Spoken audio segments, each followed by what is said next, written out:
started working with Phil. We did some cuts on that John Lennon rock and roll album that he did, which were phenomenal. And that was the first thing we did with Phil, actually, was the John Lennon stuff. Yeah.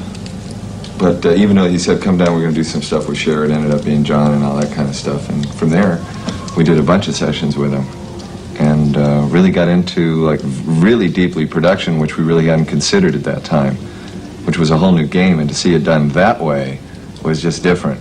The John Lennon sessions were pretty amazing, as you might expect. Like, John was really in a seriously aggressive mood in those days, and Phil was always has been very aggressive, and a lot of great musicians, a lot of good music. I guess that's kind of a starter. Yes, David and I played electric guitar, rhythm guitar in those sessions, and probably some of the greatest sessions that we've been involved with. The artistic tension was really present there between John and Phil. They worked well together, and the chemistry was there, but there was also, like I say, a tension between the two of them. I think it was an artistic tension of one wanting to go one way and one wanting to go the other way, and you usually have that with any artist-producer relationship, but with those two people, it just got very intense. It started out with John asking Phil, or telling Phil, like, I just want to be like Ronnie Spector, like, go for it.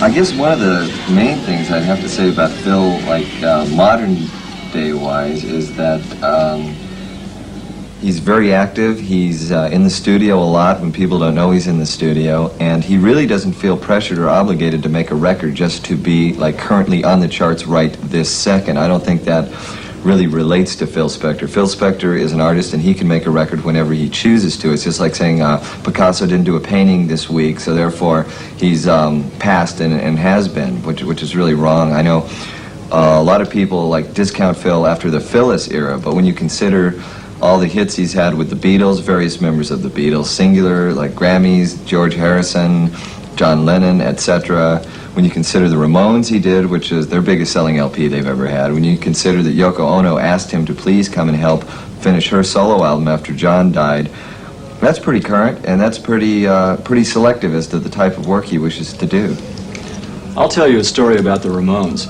When we were in the studio with them at Gold Star doing some recordings with them, and we were on our way over to Phil's with all four of them, Joey was game for it. The other three, they started to get weird, and they said, oh, no, you can go, Joey. We're not going to go. We're not going to get stuck up there all alone up there in that house. Because they'd been up there before, and they kind of felt that they got trapped up there or something, when actually I think they were lucky to be up there, because when we got up there, okay, the other three bailed out at the Tropicana, which is where a lot of the bands stay, and we went up to the house with Joey.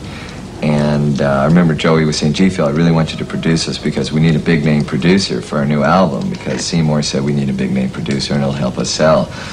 And I think a point about a producer versus Phil Spector is Phil said, well, if you need a big-name producer, go find one. If you want Phil Spector to produce you, then I'll consider it. If you really want to know more about the Ramones and Phil Spector in those sessions, perhaps you ought to ask the Ramones.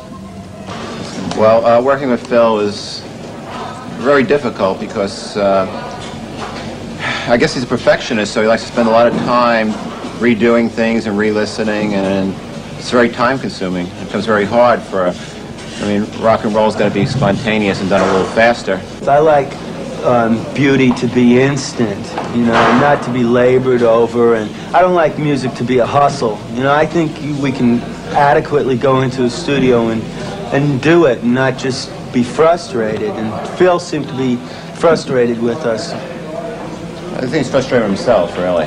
He wasn't the most friendly guy I've ever met. He tried to be friends, but then he had guns on him, and he wouldn't let me out of his house for a couple days, and he wouldn't let. And then if he said if you want to play his pinball machine, he'd let you play it for a minute, and then he'd say, okay, everybody to another room.